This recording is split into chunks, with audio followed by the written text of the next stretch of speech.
Good morning, everybody.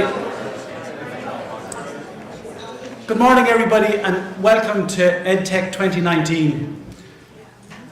We've been preparing for this for the last few months, and we're absolutely delighted that you've been able to join us here in DKIT for this year's conference. My name is Jerry Gallagher. I work in the Centre for Learning and Teaching here. And before I introduce the speakers, I just want to mention a few things that are happening in the next couple of days. As always, we have a varied programme for the conference, and it's made up of the regular research and practitioner papers, the posters, and of course the GOSTA. But this year we have some additions to the events. So on the programme we have the Connect and Converse sessions tomorrow.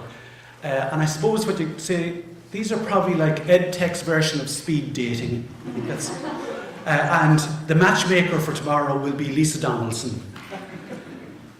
There's also a focus on well-being and activity in the conference, and to this end we have some lunchtime activities. So for example, there's a yoga session today at lunchtime and an experiential walk in the woods, or among the trees I suppose, tomorrow.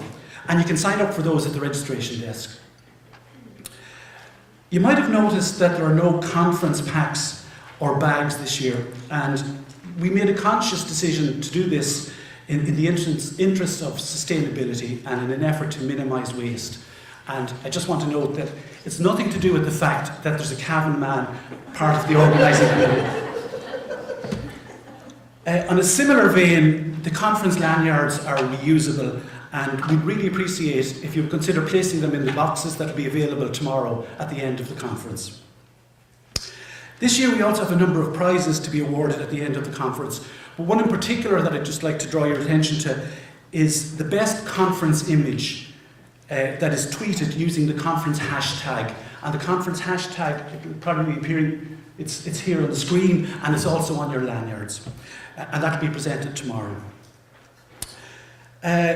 Just in terms of the Wi-Fi, if anybody has any problems with the Wi-Fi, Mike and his IT team have suggested that just forget Eduroam and then log on again to Eduroam using the conference Wi-Fi. And Mike and his team will be around the buildings if there aren't any issues. Again, on the idea of activity, I suppose, the keynote, we're going to keep you moving a little bit. So the keynote presentations today and tomorrow will be in this room. But all of the other sessions will be in what we call the Whitaker Building, or the nursing building, we sort of call it locally here. So there are signs outside the door, the front door here, pointing you towards that building. It's just out the front door and turn to the left. And then just, you'll see there's balloons and a sign down below at the nursing building.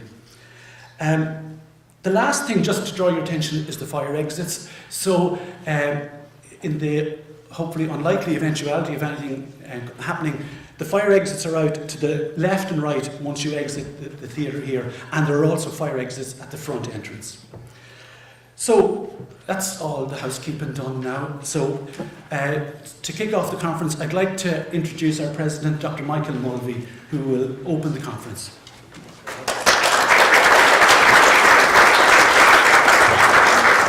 Thank you very much, Jerry. Thank you for kicking it off. And really, it's great to see everybody this morning. It's a terrific turnout. Obviously going to be a really exciting 2 days and lots of opportunity to network and so forth. So it's a great pleasure to commence, to open the conference and to welcome everybody from higher and further education from across Ireland, north and south and from beyond, to the 21st EdTech conference. So it's done a great deal, I think, as we know, to promote the use of digital technologies to enhance learning. And we're delighted once again to host this significant annual gathering that brings together many different facets of educational technology from higher and further education.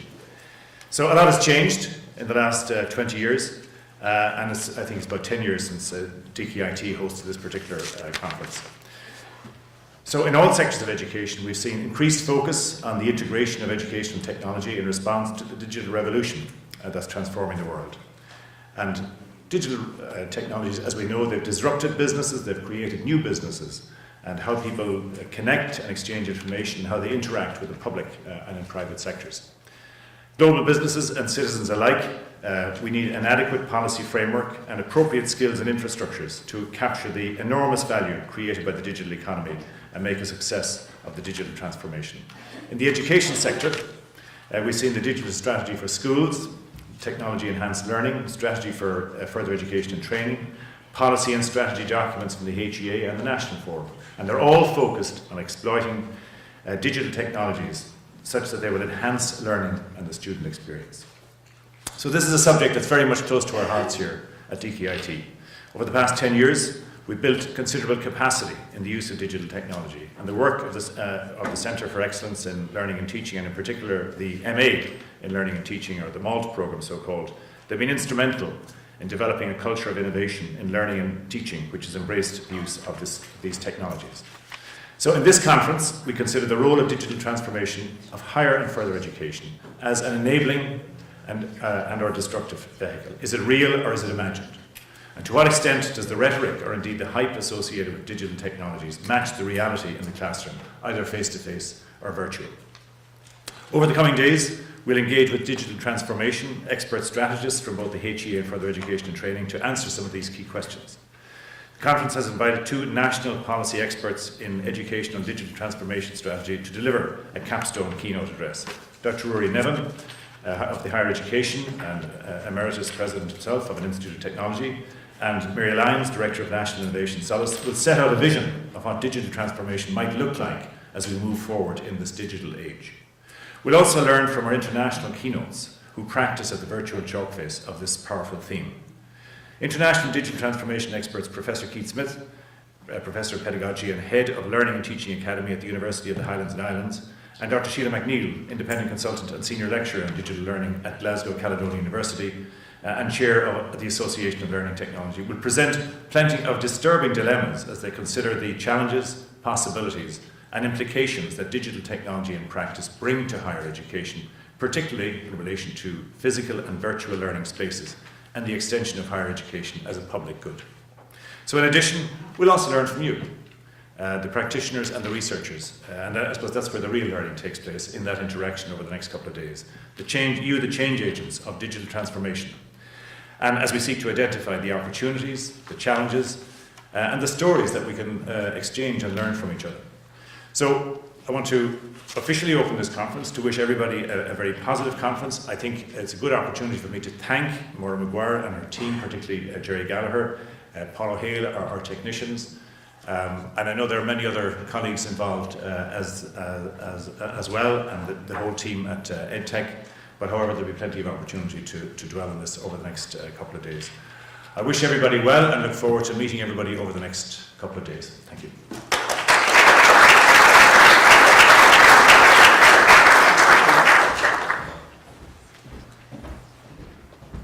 So now I'd like to welcome and introduce somebody who probably doesn't really need an introduction to most people here, but it's Paul Gormley, from the Chair of the Irish Learning Technology Association.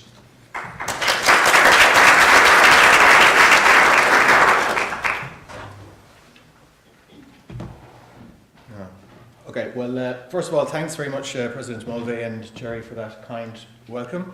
The Irish Learning Technology Association is really delighted to be here because it's for the 21st anniversary, I suppose. But it's really good to be back here because DKIT has been a huge supporter of this event over a number of years, so it's just great to be back here again. Before we commence our conference, I'd like to thank the new EdTech Organising Committee, particularly Maura Maguire, Jerry, Lisa Donaldson and Lisa O'Regan. Of course, there's many others behind the scenes as well who have contributed a lot to make this conference happen, and we thank all of those people most sincerely. We bid a Céad Míle Fáilte to our online streaming participants and our on-site delegates, and hope that you have a great conference. And just so we're going to move things on a bit further, just to introduce our sponsors and exhibitors. ILTA is a broad church, and we really value our sponsors and exhibitors' ongoing support and partnership. And sometimes it's nice to do kind of an icebreaker, so that when you go to coffee and stuff, you'll get a sense of who these people are and what they're kind of and why you should go and kind of talk to them over coffee. So we thought it'd be a really nice idea if we asked them to come up on the stage and do a sort of a 1 or 2 minute elevator pitch in terms of why should you, our delegates, go and talk to our sponsors and exhibitors. So if I can invite representatives of the various vendors just to come up here and do your elevator pitch. If you've got nice kind of extra things that you can give, even better. So we'll see how we go. So, we're not talking about national frameworks here, but there's something else.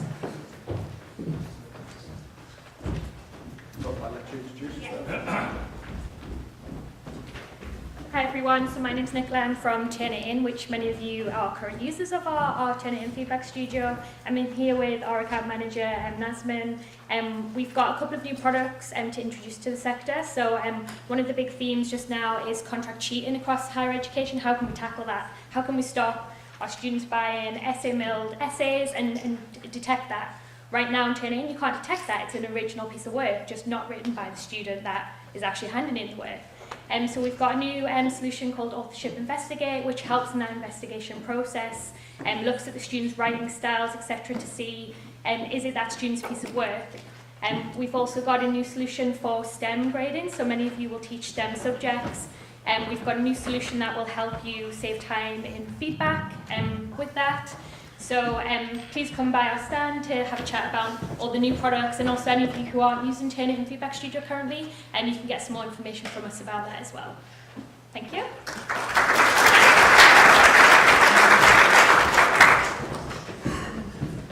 Kia ora tātou everybody. My name's Sam Lewis, and as you can probably tell from my accent, I'm not from around here. I'm vying for the furthest traveller to the conference, which I'm sorry is not going to do too much for your sustainability efforts. I'm from New Zealand, and I represent Catalyst IT. Our roots as a company go back 21 years. We've been operating over that time and have grown global since then, with presences outside of New Zealand, in Australia, the United Kingdom, and as of last year, Ireland. We've been involved with Moodle since Martin Dugiamas was in short pants, and we have brought that offering here to Ireland, and so we're thrilled to have the opportunity to be here. We've followed our friends at DCU and most recently Maynooth to support them with fully managed platforms hosted in cloud infrastructure, managed by us for them. And that's a service that we offer on top of development of plugins, integration and optimization of those same platforms. Many of you are also users of Mahara. We are the maintainers of the Mahara project from New Zealand. You may know that it's got its roots there as well, and we're involved in the foundations of development of that platform as well. So we've got lots that we can talk to you about. We are specialists in the development and support of open source technologies generally, so not just in the learning management space. And so we welcome the chance to have a chat with you over that over the next couple of days as well. My colleague Joey Murison, who's just raising his hand and has the bright red t-shirt on, you will miss him, is here to help me out. I'm not remotely technical. He can manage that side of it. Nice to meet you all, and thanks very much for the opportunity.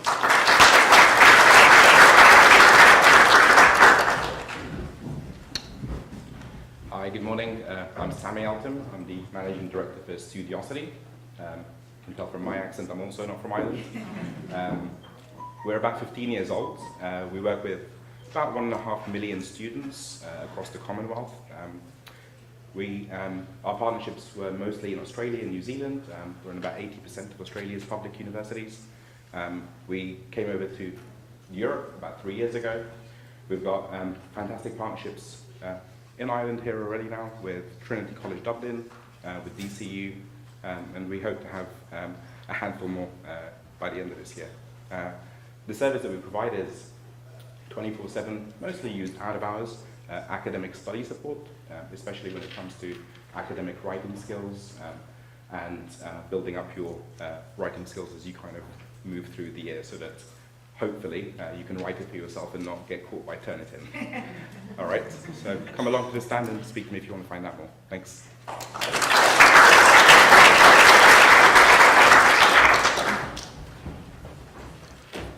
Good morning, everybody. My name's Alistair Brooke from Blackboard, my colleague Ashley Wright in the middle there, and I'm very excited to be sponsoring EdTech once again this year. It's definitely a highlight of the year. Please stop by the Blackboard booth where Ashley and I have some fantastic news to share. Just 3 key messages. Firstly, Blackboard Learn has been redesigned with a modern, intuitive, fully responsive user interface and streamlined workflows. Come and see why Learn Ultra has been selected by Galileo Global Education, Europe's largest higher education group, to drive student success for 100,000 students across 80 campuses in 10 countries. Secondly, you will be aware of the EU Directive for Digital Accessibility for Public Websites.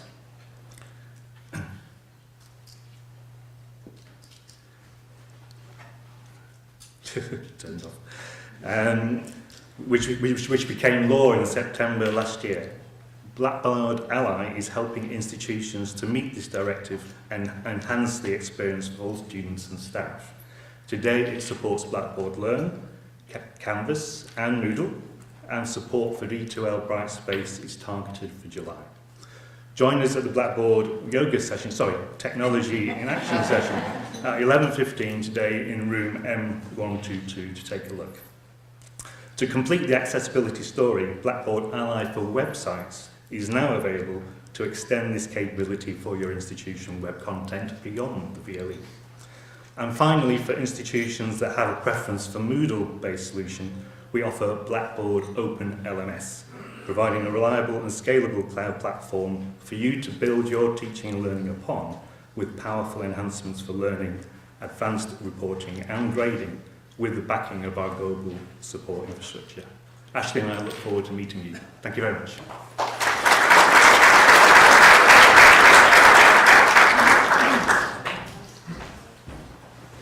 As well as our kind of commercial vendors, we have a lot of community partners, and we've got some other vendors coming later on in the day. But I just thought it might be, and this might be a bit previous, but since we have another couple of minutes, I wouldn't mind inviting up Sharon Flynn and Catherine Cronin from the National Forum and IUA. So do you want to come up, Sharon, and tell us what you're doing and just get some sort of...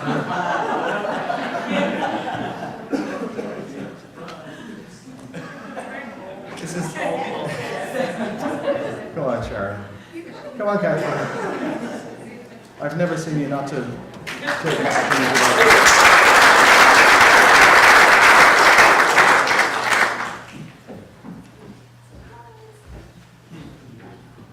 He's first president.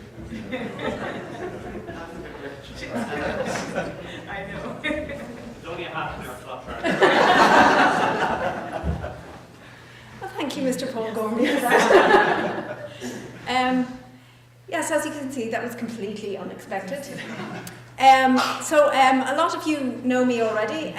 My name is Sharon Flynn, and I have recently started with the Irish Universities Association, 3 weeks into the job. Wasn't intending to make any sort of a presentation today.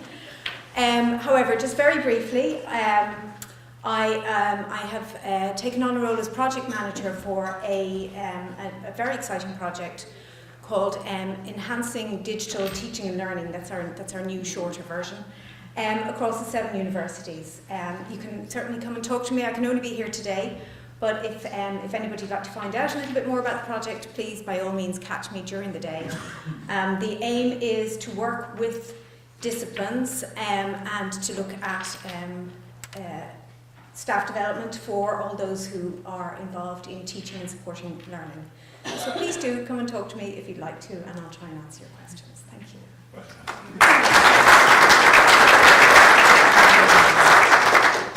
We'll get you later. Good morning, everyone. I'm Catherine Cronin, and I spoke at last year's EdTech about open education on behalf of NUI Galway, where I was working then, and now for the last 6 months I've been based at the National Forum for the Enhancement of Teaching and Learning in Higher Education. So myself and Lee O'Farrell, is Lee here? Are going to be speaking on behalf of the Forum at the conference. Lee is going to be speaking about our work in learning analytics, and I'm going to be speaking about the National Forum's formal support for supporting open education in Irish higher education. So we've just published an open licensing toolkit, and we have some other things planned, as well as a webinar on open licensing and OER. Another thing which I just want to mention is that the National Forum is going to be coordinating a national digital experience survey. You'll be hearing more about this and it's going to start next autumn, and it'll be a survey of students and staff, very similar to the GISC Digital Insights survey, if any of you are familiar with that. So we're working really closely with the IUA, with FIA, and with individuals across higher education in Ireland. And hopefully that data, that empirical data around students and staff digital experiences will feed into a lot of the work that we all are doing. So we're really excited to be doing that at the National Forum. And just looking forward to lots of conversations with you all over the next 2 days. Thank you.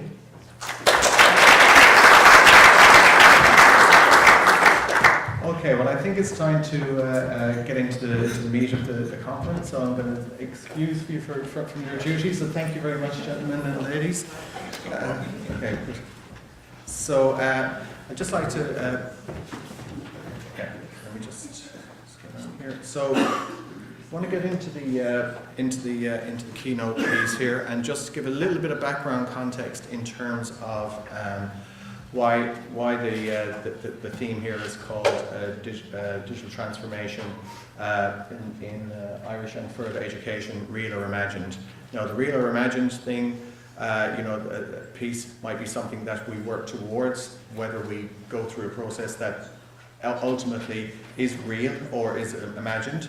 But for now, we're kicking off as the digital kind of the digital transformation piece is kind of very current at the moment. So for those of you who were looking online last year or in situ in IT Carlo, you might remember that at last year's EdTech conference, Mary Liz Tranch declared that we were experiencing the end of the beginning with respect to digital learning, in that we were going into a different sort of different space. And subsequent to that, you might also remember that the former Minister of Education and Skills, Richard Bruton, launched the 2018 Action Plan for Education, which highlighted the national priority to make the Irish education and training service the best in Europe by 2026. Now, I think it's important to see that it was articulated as a service rather than a sector. So it's quite interesting to see where things are coming on in the background. But in that action plan, it encompasses a range of themes, including embracing digital technologies, engaging learners, leadership, professional development, strategic skills, capacity building, and digital transformation is running right through the DNA of that particular strategy. So as we commence this journey, the EdTech 19 conference is considering the emerging practices and research areas and pedagogies that might be needed to enable that action plan for that vision for 2026. But obviously, when we're going ahead, we need to, I suppose, be anchored in a digital transformation vision set out by our respective governing agencies, whether it's the HEA or whether it's with Solace or whoever it might be. So with this in mind, we're really keen to get a representation from those two sectors coming in. So we're delighted now that we can kick off our digital transformation journey by calling on to exemplary keynote speakers who are currently developing higher and further education digital transformation visions to help us on our way. So this is something that, this particular keynote is something that we haven't really tried before, so it can be disruptive or enabling, and we'll see how it goes. But we'd really like to welcome Rory Nevin, who is the policy advisor around the digital transformation at the Higher Education Authority, and Mary Lyons, Director of National Innovation for Further Education and Training. So I'd like to invite you to the stage if you wouldn't mind.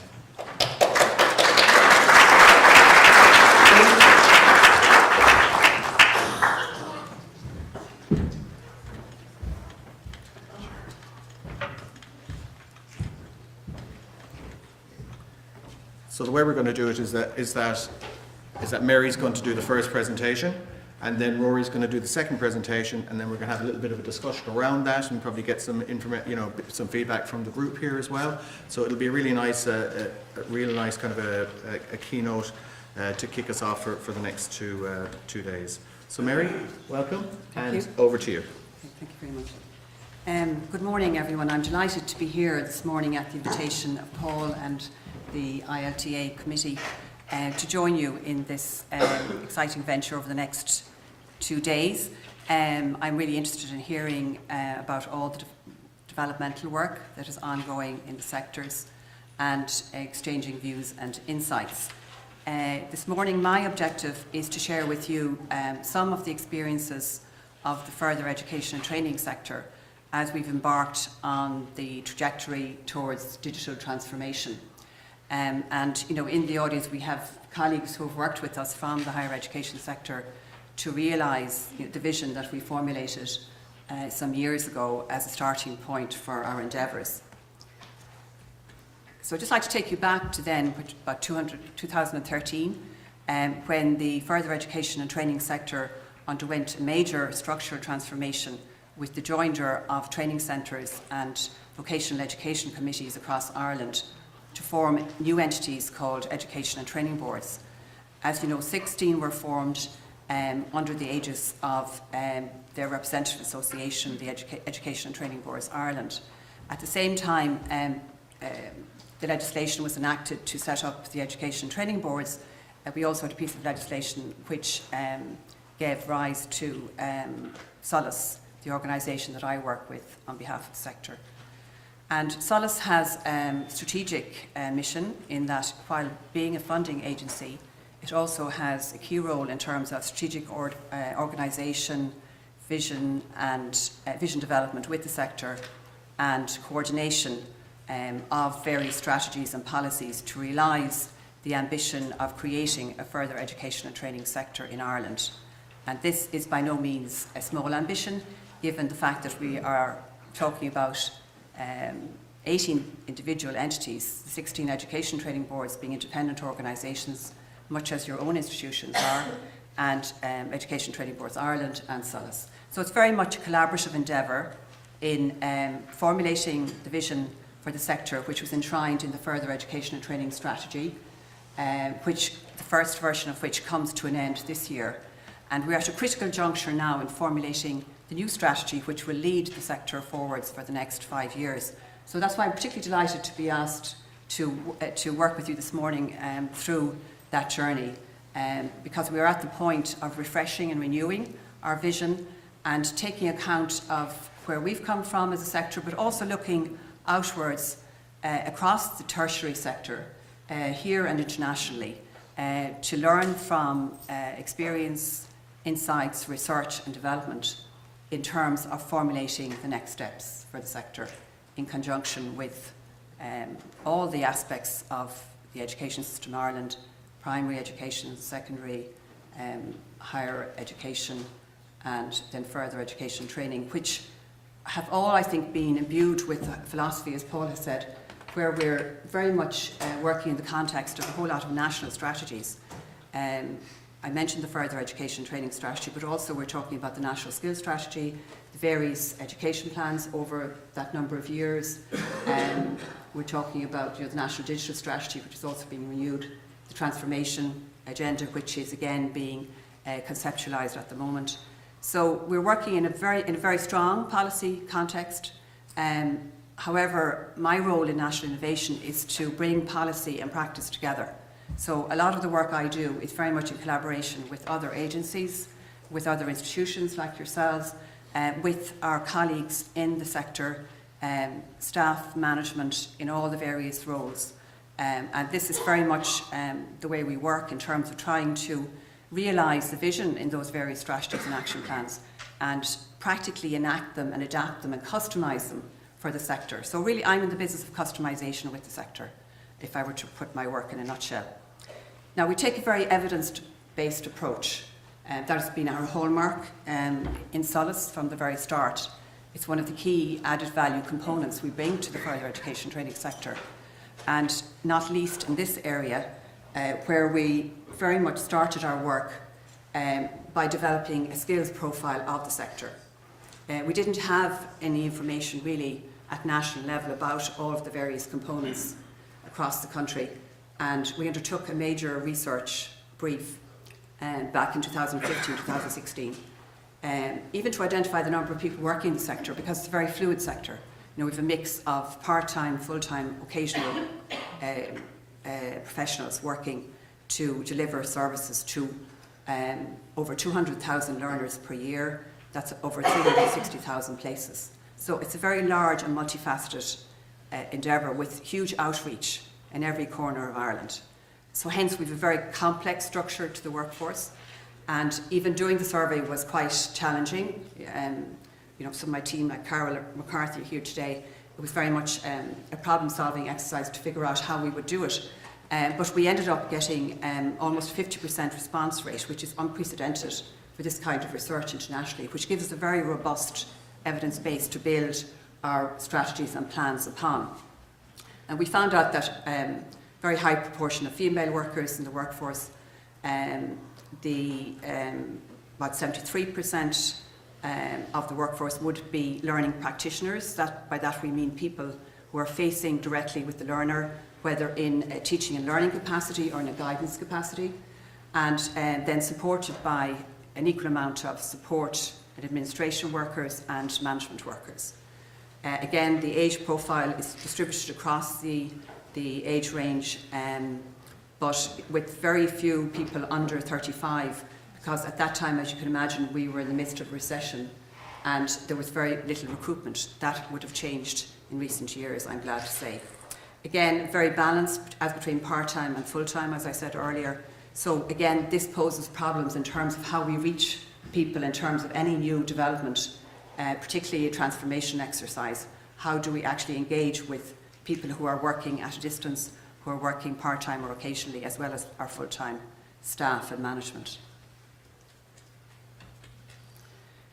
We investigated as part of that skills profile the areas where we should focus in relation to professional development. And what we found was that the area where there was the highest need for professional development support was technology enhanced learning. Now, we identified 7 critical areas, for example, like quality assurance, management, enterprise engagement, so on. But this was the highest area of need, as expressed by management, support admin workers and learning practitioners. So there was a great degree of unanimity that support and opportunities needed to be provided for those working in the sector to embrace technology. The upshot of this work, that 2 enabling strategies were developed to underpin the further education and training strategy. Firstly, the technology enhanced learning strategy, and secondly, a professional development strategy, which, as I said, focuses on particular critical areas and infrastructure planning and funding. Now, the key challenge in relation to technology at the time, or let's say the driver for the focus on technology, as well as the staff and management identification of it as a need for support, was the inclusion ethos of the sector. So we are working with learners who have high support needs, and at the time it was very apparent that digital skills were an area of deficit across the cohort of learners that we would be serving. So that was really a key driver in terms of the technology enhanced learning strategy at the time. And I said it very much imbues the philosophy of people who work in the sector. So it chimed very well in terms of getting engagement and support for this focus on technology and how it might apply to learning in the sector, which was really a good start for us. So delve a little bit more into the technology enhanced learning strategy. The 4 focal points for the strategy, as identified in consultation with people who worked in the sector and external stakeholders, were infrastructure, pedagogy and ongoing CPD, content creation, and organisational structures and practice. So if I were to review where we are now in relation to those 4 areas of ambition, I would say that we have made quite a lot of inroads in relation to infrastructure, with over 100 Moodle sites in place around the country, very much built on a federated structure where the control lies with the individual organisation, with the Education Training Board, supported by Solace, feeding information down, but it is at the discretion of the Education Training Board as to how it pushes that content out to all its multiple centres of operation within any regional area. So a complicated structure, but as you can see, it was very much dictated by the organic structure of the further education training sector. Another key element in terms of infrastructure was the development of the role of a learning technologist or a TEL coordinator, which was new to the sector at the time. I think we have Brendan Ryan here. Brendan would be very much an example of this kind of expertise, which would have been very, say, poorly present across the sector at the time, but has since really flourished in terms of, I suppose, because of the work we've done together in making sure that this role was acknowledged and validated. But it was identified as key to the successful use of the infrastructure and successful support of people on the ground in embracing technology. Just completing that diagram there for you. Then if I was to focus on the professional development strategy for a moment, because obviously, as I said, the second pivot of the TEL strategy was ongoing professional development. So we melded the two strategies together at this point.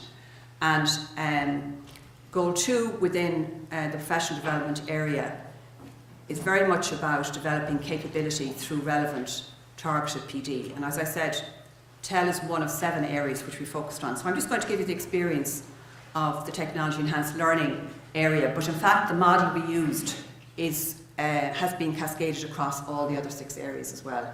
TEL was the first out because, as I said, it was identified as the priority area for work. So we learned an awful lot working with our collaborators internally in the sector and externally in higher education and in business in relation to TEL, which we then were able to import into how we worked across the other 6 critical areas, which was a very good learning experience for everyone.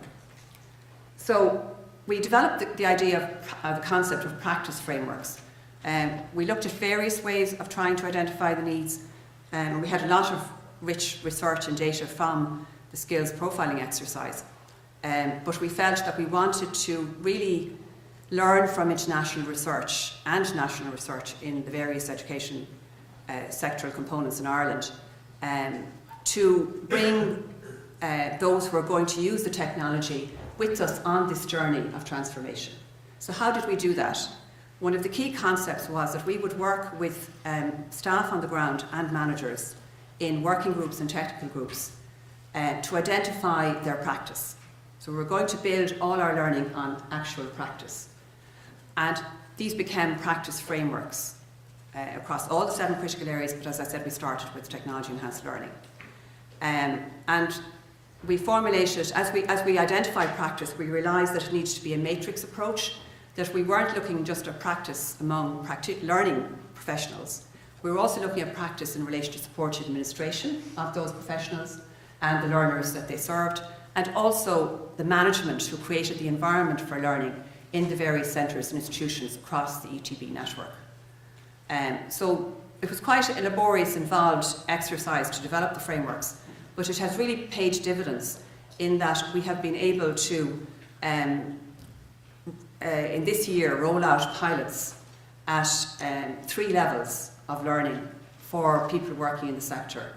At level 6, where people can dabble, become familiar with technology and its applications to their day-to-day practice with learners, and break through the fears and apprehensions which we have identified among professionals in the sector. So it's been really powerful in actually achieving on that. And then level 7, which is a more in-depth qualification and experience in terms of theory and practical application of those theories to their day-to-day work. And then level 8. Level 8 focuses on 2 aspects of practice, leadership and technological expertise and leadership. So more management leadership and technological leadership. Because we had identified that we would adopt a holistic approach, as I said earlier, bringing all the different people who are involved in working in the sector together and looking at their needs in parallel. So that was really based on our review of literature, our understanding of what worked and what didn't work so well in other sectors here and abroad. And I think it has really proved very positive this year as we rolled out the pilots, and we got a huge excitement building up about them. We worked in collaboration with NUIG and with NCI on these programmes, very much building the curriculum on the framework research we had done. And now we're at the point of evaluating the impact of those programmes on the ground to ensure that we can tweak them, we can edit them and make them really fit for purpose. Because in the future what we plan to do is to offer these development opportunities to a very large number of people. We're talking about 10,000 people in the sector. About 8,000 of those are learning professionals. So you can imagine the reach over a number of years. So in terms of our strategy going forward, this is going to be key to the transformation agenda. How do we reach out to all of these people who are now excited by these prospects of development and make sure that we can bring it to them on a regional basis and in an accessible mode, for example, blended learning, so that we can reach more people at the point in time that they need the development. So the model we decided to adopt was an experiential model because we wanted, again, learning from the literature, we wanted the practitioners going through this to have the experience that their learners were going to have in the future as they engage with technology. And we want them to have the excitement, the fun, the learning, and the opportunity to make practical interventions in their own practice through this experiential mode. And I think, again, it has been very exciting and very positively received by the sector. So if we were to, if I were to give you a little bit of a few examples, say from the level 6 intervention, I met with some of the learners recently, and they were using what they learned on the course. Now remember, this is familiarisation level 6. Our expectations on this level were not high, in truth. So I have to say I was really positively impressed by the benefit that learners on that programme, professionals on that programme, had derived from 12 days engagement at a level 6. And these were people who would not have had familiarity with technology beforehand. It's purposely designed for those who might have inhibitions about engaging with technology and who might have to overcome those fears and those reservations to embrace the programme. So it was really a test case to see how this would go. And the range of applications, the content they developed, the systems, the insights in terms of how they were going to change their practice were really quite powerful.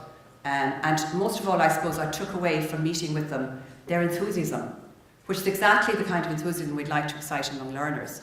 So it was really interesting that they very naturally overcome their fears when they're working with a like-minded group, and they assisted and supported each other through peer learning with the very significant support of the programme providers and very experienced staff in blended learning to really embrace it fully, and went back as champions of the learning opportunity to their colleagues, because we have seen the ripple effect now back in their locations.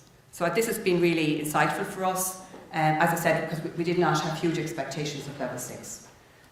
So I think it shows the transformative power of the blended learning model in conjunction with peers.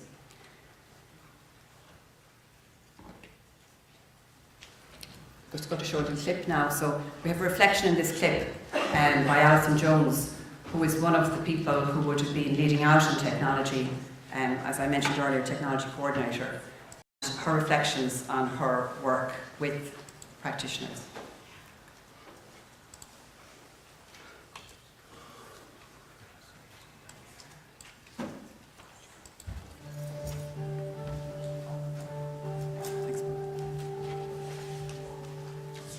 I wanted to find a way of having quizzes in the classroom so that the learners were engaged in a kind of competitive activity to see who would be learning the material, if you like. But I wanted a class group activity to revise the material that was covered in class. I think I actually saw the app Kahoot in operation, and once I saw it in operation, I thought this is the one for the classroom quizzes. It's different to the quiz that's live because it involves getting into teams, and also there's a time element and a scoring element and a third place and so on, first, second, third place. So I found that Kahoot had the dynamism that I wanted. I started by giving the learners, the apprentices mostly, Kahoots after week 2 to see how they were getting on with their study. And I could see then the results of the enthusiasm for the apprentices, particularly when there's a prize at the end of the first place, then the competitive side came out. They actually became very animated and very engaged in it, and usually at the end of the quiz they'd say, come and do another one. So I found then very quickly I had to build my bank of Kahoots. I evaluated really by seeing what the response is in class, and if the response is good, I know it's working. The apprentices like it at the end of the day when they've had a long day and maybe they want something more light to finish up with, but they know at the same time that they're learning and that they're getting the information. I started using it for training as well, for teacher training, and another thing I did was I actually got the apprentices to create their own Kahoots. So I put them into groups of 2 and gave them a topic, and then I found that they were really keen to come up with questions that they thought that their classmates couldn't answer.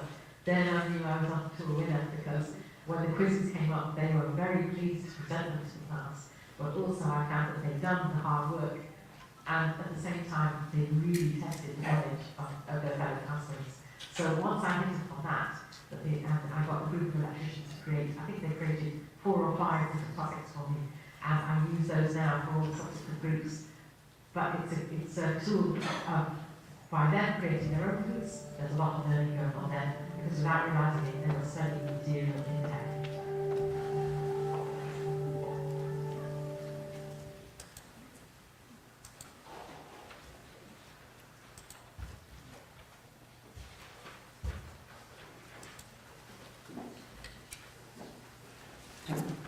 So we heard Alison there talking about her experience working with apprentices. Now, Alison wasn't just working directly with learners, she was working with their instructors. So she had a twofold purpose, in that she was modelling for the instructors how to use various applications to work with the apprentices, which was quite novel in that particular context of apprenticeship. And if we were just to look now at some of the reflections of people who've been on the programmes I mentioned about, Alison would have been a very early adopter, but the people I said were talking about level 6, level 7, and those who took up the leadership challenge in terms of the level 8 programme, to ensure that they could offer leadership within their education and training board, either from a pure management point of view or from a technology support and management point of view. There are 2 routes within that.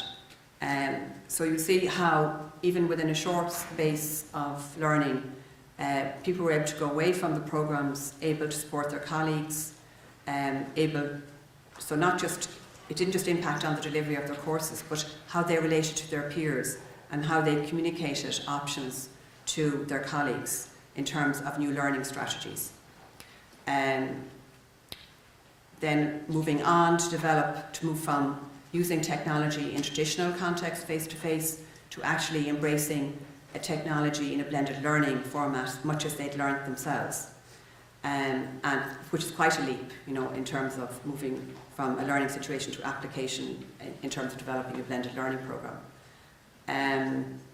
Also then being able to engage with management, because you may remember from the discussion of the skills profile, we found that managers were even feeling less confident about technology than practitioners when we did the skills profile originally. So here we have people who've been on the PD programmes engaging with management and discussing options with them and advising them. So we're creating a new kind of literacy among staff and management working together on site in ETBs. There's mention there of a TEL champion. So I suppose what has happened is that as a result of the TEL learning model we've developed in collaboration with our partners within and without the sector, a number of roles have emerged from the learning, quite organically in the sector, in that we have people emerging, as I said, from the level 8 programmes, or people already in the sector who were early adopters, taking on a leadership role. And then they're working with champions who have maybe been on a level 7 programme and have quite in-depth familiarity, so that they can take on mentoring and working with colleagues who would be quite unfamiliar with the potential application of technology. So quite a rounded model in that we are getting a cascading effect. Because remember I said earlier, one of the challenges, and again this crops up in the literature, how do you get a large-scale impact when you only have a certain budget and a certain reach, and in particular release of staff is critical in the sector. How do you achieve release when you have people working face-to-face with learners? How do you ensure that more people can avail of training and development when there's a cost attached? So, as I said, as well as unitisation and regional delivery, we're looking at the cascading model which has emerged from this work as being a powerful instrument in ensuring that we can have as wide and as deep a reach as possible. So I suppose this shows the benefit of, from a policy point of view, where we've quite a strong strategy, policy framework, but within that we are working collaboratively with the sector to develop solutions in terms of infrastructure and professional development over the past number of years, such that we can overcome well-identified challenges of scale, cost, reach. So where are we then really in terms of our original ambition with our technology enhanced learning strategy for the FET sector? I would say that we've moved from where we started, where there were a lot of ad hoc approaches, to the disruption we've created through infrastructural development and professional development interventions to move the sector along the enhancement trajectory. And now we're at the stage of renewing the FET strategy, the PD strategy, and the two underpinning strategies, PD and TEL.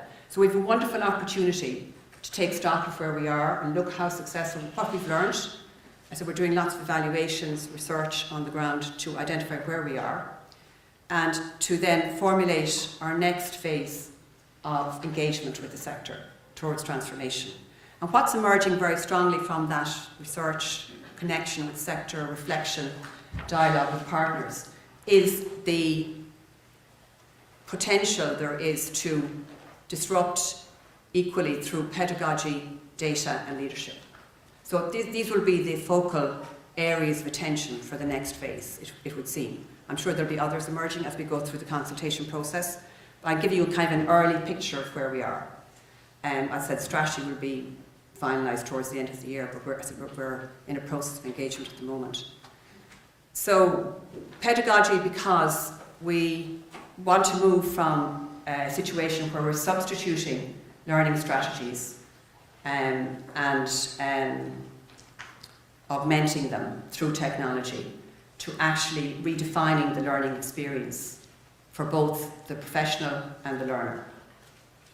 And from a leadership point of view, there's a very significant role there, which we have, as I said, made a lot of inroads into with our interventions, which we can embrace and enhance together with the sector in terms of creating a different kind of learning environment such that the learning process can change.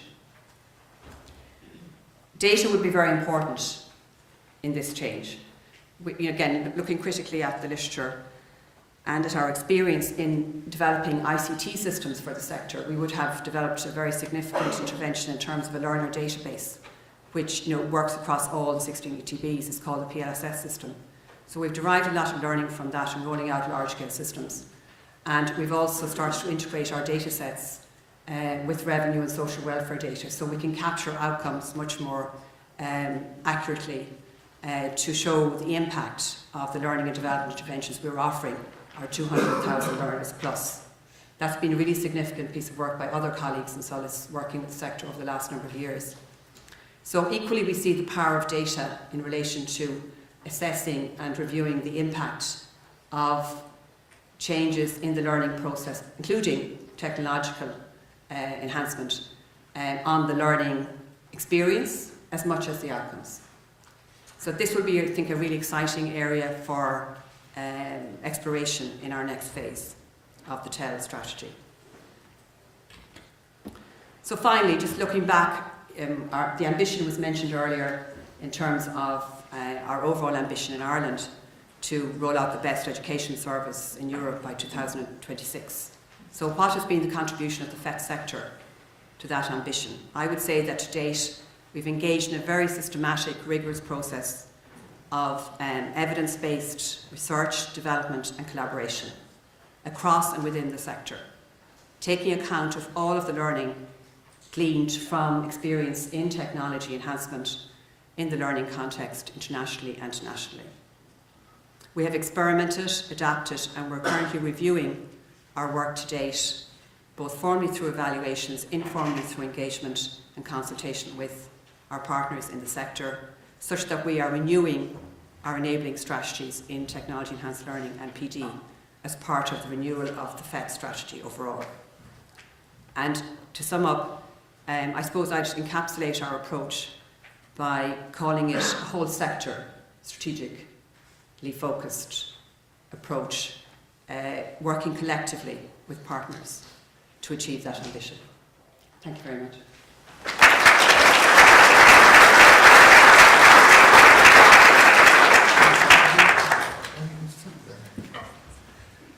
Thanks a million, Mary. I think it's a magnificent presentation, because I think it's really for people who are in higher education and haven't really been exposed to further education training.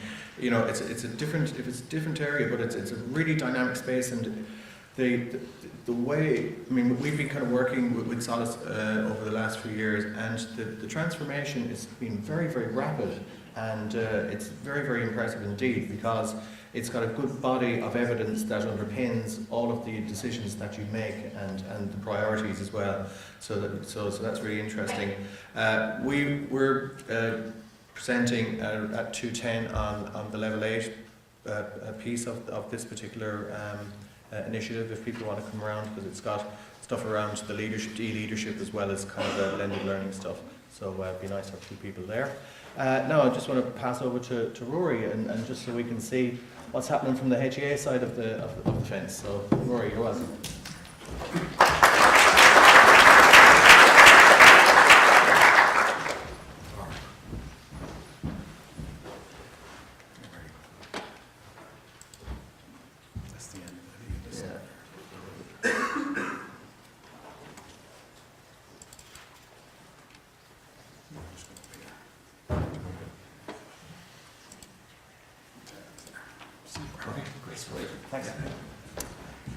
Good morning, everybody. And first off, I want to thank Paul for the invite. Thank you very much. And to obviously thank as well President Mulvey and his team here in GKIT for hosting this wonderful event. And to thank you, hopefully, for listening to me this morning. And you know, you're getting a little bit older, and after 26 years you come across one of your former students. And it's great to see Mark Lynn, and his cheeky little smile is still going. And hopefully, still in the front row, and hopefully he'll be able to not disrupt me too much during this particular I know. Anyway, it's great to see you, Mark. Good to see you. So maybe just to explain a little bit who I am. Rory Nevin. I work with the HEA and the Department of Education Skills as an advisor. And the reason I advise them is because I've worked in the Institute's Technology for 25 years. So for some reason they seem to think I know a little bit about higher education. That's their view anyway. I work in a broad range of topics and areas, primarily in the skills area. I support the Springboard Initiatives, apprenticeship programs, human capital initiative, but also in the policy and planning area, fed into skills strategy initiatives, fed also into the TU process, internationalisation programs, and I've worked in the capital program areas as well, projects like HESF, and lately and recently I've been asked to engage in the development of a digital transformation framework for the Irish higher education system, because, lo and behold, we don't have one. So we need to kickstart this process, and maybe today what I want to talk to you about is where are we at in relation to this, what's it about, where are we going. But first of all, why consider the digital transformation at all? And the best little bit of definition I found out there was EDUCAUSE. I'm sure a lot of you maybe are familiar with EDUCAUSE and their work. An advocacy group for, I suppose, the improvement of IT technologies across education. And digital transformation means transforming the organisation's core business to better meet customer needs while leveraging technology and data. And a nice diagrammatic way of looking at that, and I also like this particular little one that comes up for me.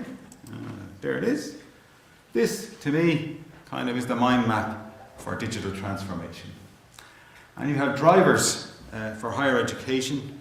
And of course, the big one that's always crossed our mind is the funding cuts, or I suppose the funding limitations, with the technological advances, and we also have the changing student expectations. Gone are the days where they're going to come into a lecture theatre and take down the notes that we put up on the wall. Mark used to do that 26 years ago and found it dead boring. He was dead right.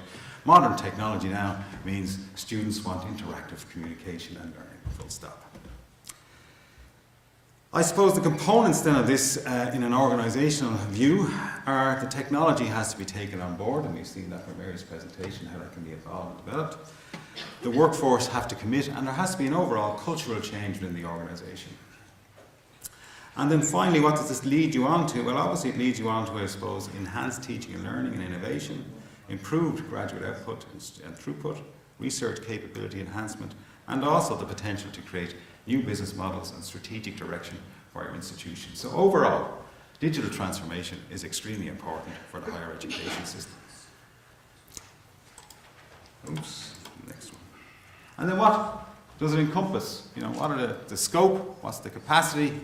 I suppose here today you guys will focus a lot on the teaching and learning aspect, but digital transformation covers all aspects of higher education function. Everything from the student cycle, from when they come in the door to when they finish, to the teaching and learning and research environments, and also to the campus environment itself and the operation of the campus. And under that, for policymakers like ourselves in the department, the HEA, it also encompasses decision and policy making and the data analysis that goes with that. So that's why we're interested. So the international policy context obviously is very important for us. And what I can say to you is the EU, to be fair to them, are leading the charge. And they have provided very, very good digital agendas for Europe, I'm sure you're familiar with. They've also provided us with a European Education Initiative and the European Education Action Plan with specific key actions focused on the digital area. And you can see three key, I suppose, components which would underpin their thinking in relation to this, which is making better use of digital technology for teaching and learning, developing digital competency skills, and improving education through better data analysis and foresight. And that, I think, underpins, again, the philosophy that maybe we should be thinking about in a higher education digital transformation framework. Interesting, though, is where are we positioned in all this? Are we good or bad in the class? Well, I hate to say, but we're not following the Macron-Merkel plan here. Ireland are behind the curve, okay? We are in the bottom category in terms of higher education policy and strategies. In terms of digital transformation, application of digital technologies, we are, well, at the moment have no strategy and no defined policies in this area. And that's why we need to move it on. I think we have some very, very good groups that work on this, your good selves and your organisation, the Teaching and Learning Forum, the activities of HEANet and so on. But in terms of joined up thinking, we don't have it at this point in time. And that's just to say the national policy context, we have a lot of individual, if you like, approaches being taken, particularly by our colleagues in the Teaching and Learning Forum. And indeed we do have a very good digital strategy for schools, which is being created by the Department of Education and Skills. And maybe that could be part of the problem there, because it's focused on schools. We need to focus it more on the whole tertiary system, including further and higher education. So, where would we like to get to? Well, this is where we'd like to get to. I'm not going to attempt to actually go through this diagram. This is the Norwegian strategy, stakeholder and policy framework. Well, all I can tell you is this one included everybody, all the stakeholders and all the appropriate actions that could be taken in relation to the development of an overarching digital strategy for higher education within the Norwegian system. Okay? And this is where we need to head. And I suppose I've been asked to maybe kickstart that process and to meet with various stakeholders, various groups, to find out what their thinking is in this particular area. And those this is the process. For us, there is a commitment in our strategy 2018 to 2022 to actually develop a digital transformation framework. We had in February a Future Focus Forum, which some of you may have attended, Digital Transformation and Empowering Technologies in Higher Education. We have also now in the process of developing a briefing paper for our own management team and indeed our own governing body to plan out or map out the way forward. And that is due, or has been prepared effectively by me for June. What I am doing at the moment is consulting with stakeholders on three things. One, their views on digital transformation and digitisation of the Irish higher education system, the current state of play. how they're implementing these plans and how they plan to go further in the future. And I suppose then their approach onto the development of a digital transformation framework and indeed the role of the HEA and others within this context. So that's why I'm delighted to be here today to meet with Paul and your good selves and maybe to talk a little bit about this over lunch and dinner, or even a few pints, whatever it might be. So the stakeholder position, so we were meeting a whole range of different groups. And of course the most important one, which isn't included in the slide, is going to be the students. Should be there. Apologies. Missed it this morning.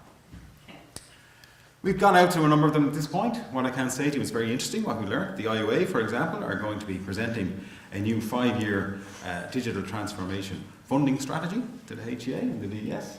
TIA are very much engaged, obviously, with EduCampus and how that's evolving. We see the private providers, can I say to you, very much operate in this space, and it's their business because they're not agile and flexible. They don't thrive. HEAnet obviously see themselves in the future as being Ireland's NREN. That's where they want to see themselves go. We obviously know the good work the Teaching and Learning Forum.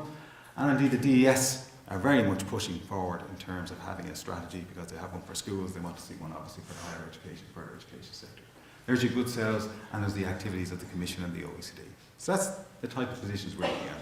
But to date, what views have I got from people that are going to shape maybe the way forward? That's what I want to share with you today. And I'm hoping that I get a few nodding heads in the audience from this because there are actually some interesting points here that I think you will understand. First up, there is a need to develop a clear vision in consultation with the stakeholders. I think to this point in time, everyone has said to me, we need to get all the players in the room to actually have the discussion. And all the players includes everything from practitioners to policymakers to management, to T&L forums, to HEANS, all need to be present and engaged in this process. This is not something that can be created in the absence of the stakeholders. Second point, there is a lot going on across all the state agencies in relation to policy development in this space of digital technologies and their application to services and their application to overall government decision making and indeed planning and implementation of policies and actions. And we need to align ourselves with those. And I can tell you that the Department of Taoiseach has brought together all government agencies to actually work on what we would call a common platform or plan in this area. The other comment is digital transformation and digital technologies mean different things to different people within the higher education system.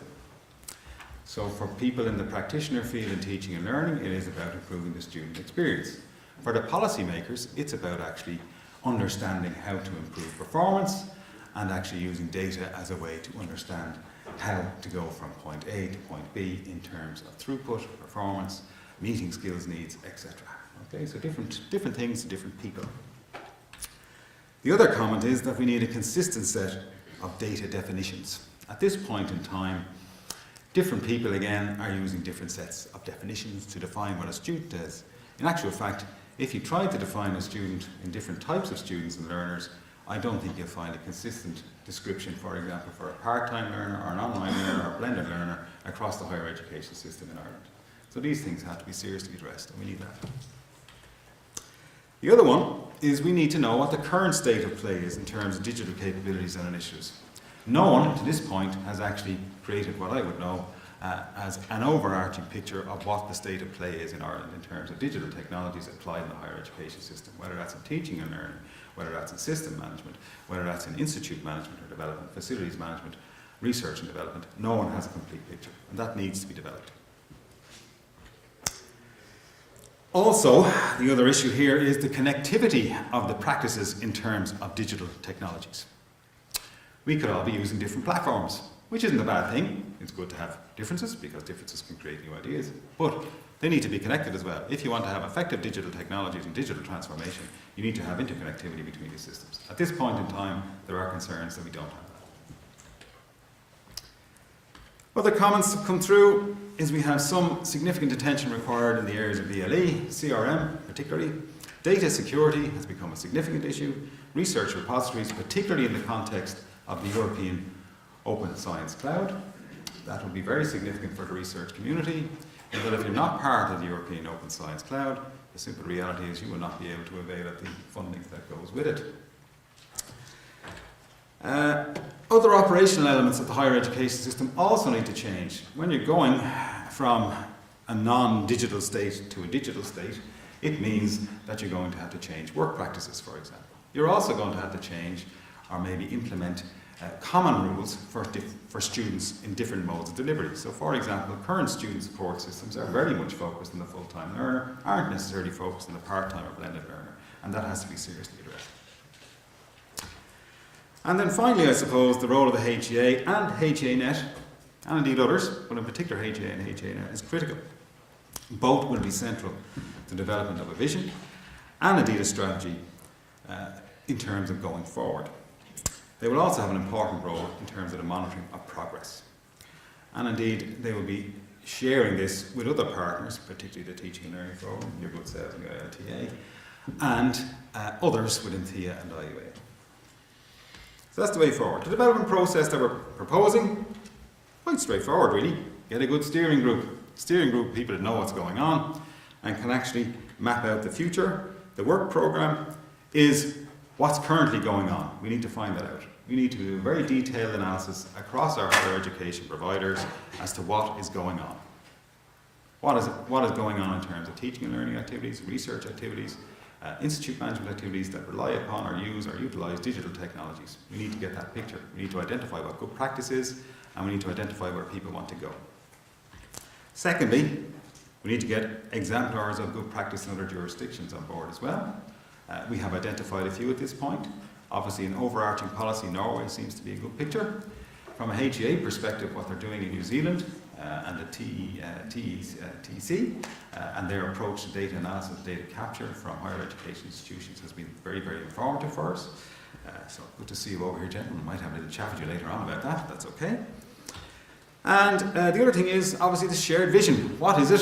What do people want to achieve from it? Because we all know it means different things to different people. So can we come up with a shared vision that everyone accepts and is happy with?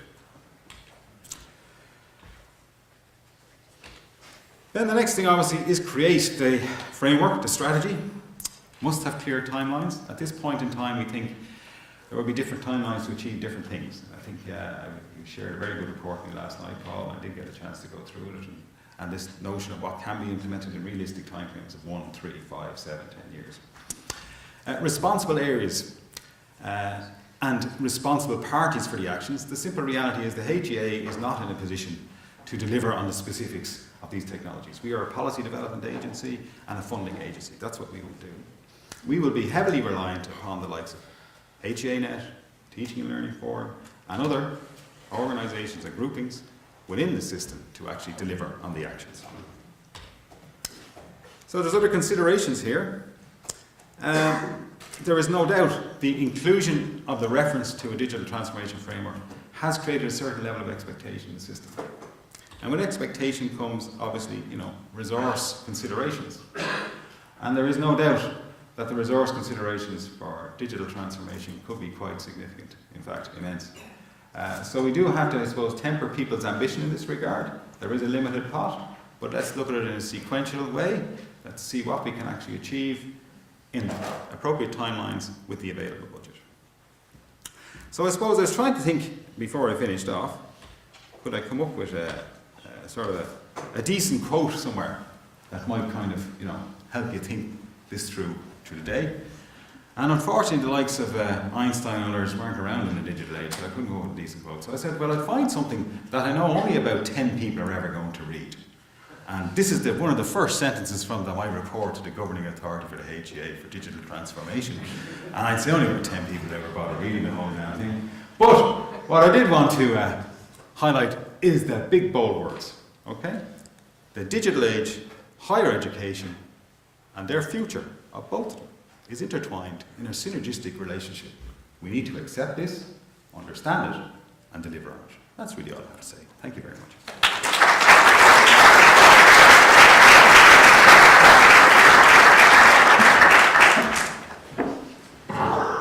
We have a few minutes just for questions and sort of notes, and I just wondered, you were talking about a kind of a joint of kind of a state bodies that are talking to each other. And so because you're basically in the area of strategy and funding and stuff like that, It'd be interesting to know what kind of observations you've made of each of those presentations. So, for example, where the commonalities might be, where the differences might be, and just your observations in terms of, where the gaps are and that kind of thing. So, perhaps if we've got a roving mic here.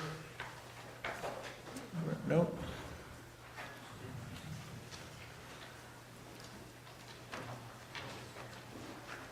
So we can we'll wait for the mic now. Yeah.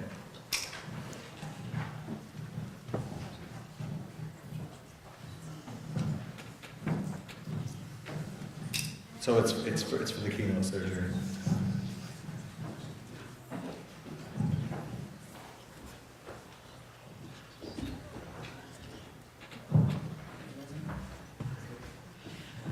Hello? Yeah. Well, let me give you a starting comment, I suppose, and I'll make it short for saying this one. But, yeah. Education Ireland, primary, secondary, and then for some reason we decided, let's do the next level. And split between further and higher. I think going forward, and if you're a betting man, we will probably replace the word further and higher with just tertiary. Okay? And I think that's going. Maybe not in my lifetime, in terms of higher education policy development, but it's certainly the way. If you look at it internationally, you can see that. Friends in New Zealand, they've done this. Other friends in the continent are doing the same.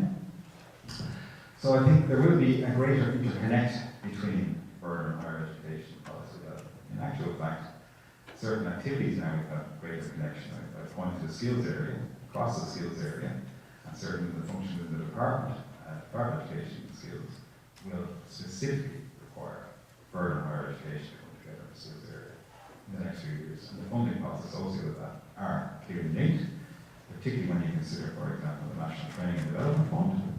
That funding pot, which specifically funds skills initiatives such as apprenticeship or new training-based programs for industry, is shared across further higher education and shared across SOLAS and the Higher Education Authority. So I think the broad answer to your question there, Paul, is there will have to be greater sharing and a greater understanding.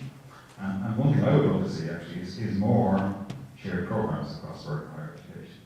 I think we talk a lot about transitional students from further education, higher education, but actually I'd like to see more shared programs. And we do have examples of this in Ireland at the moment.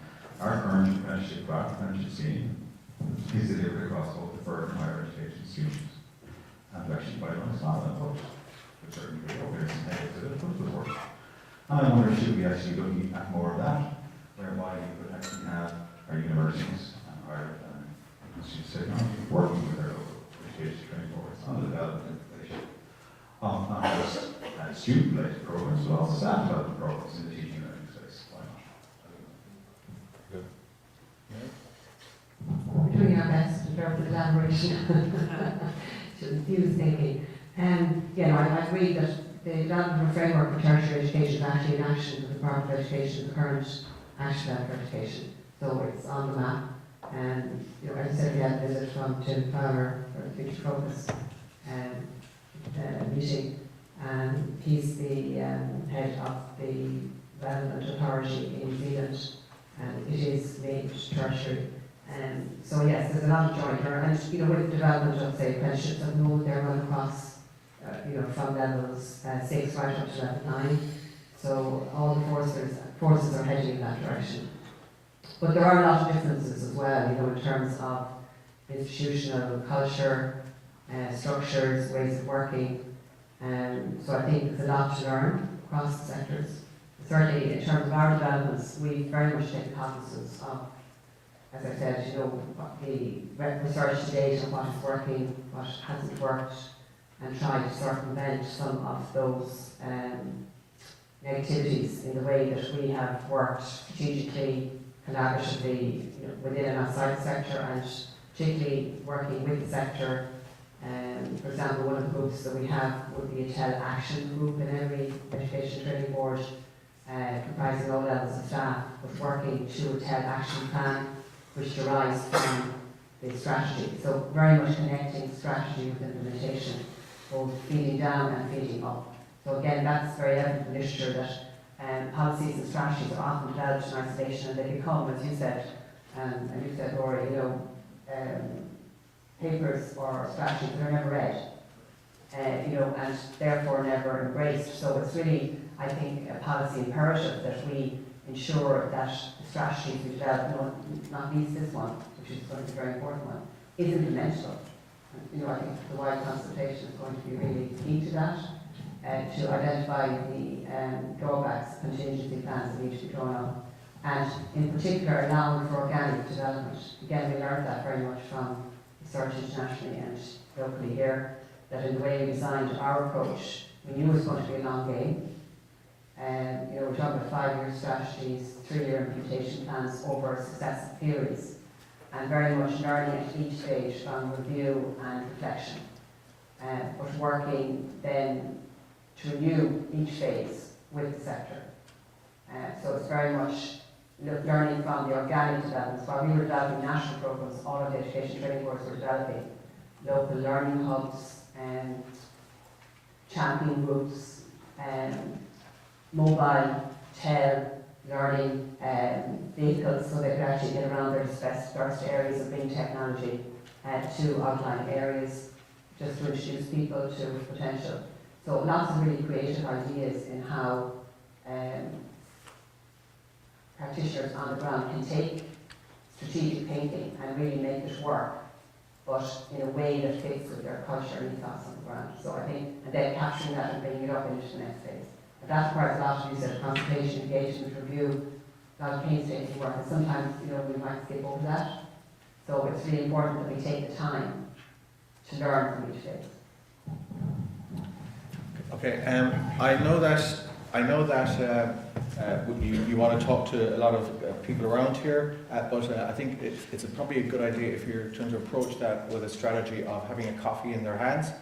So I'd like to thank you both for your really insightful presentations, and also for your generosity in terms of putting things together and making this a really, really good start to this conference. So I'd like to give you a good hand of applause.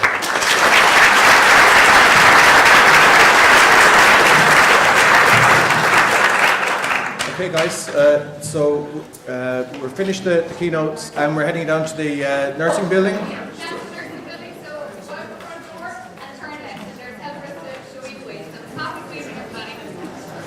Thanks very much everybody.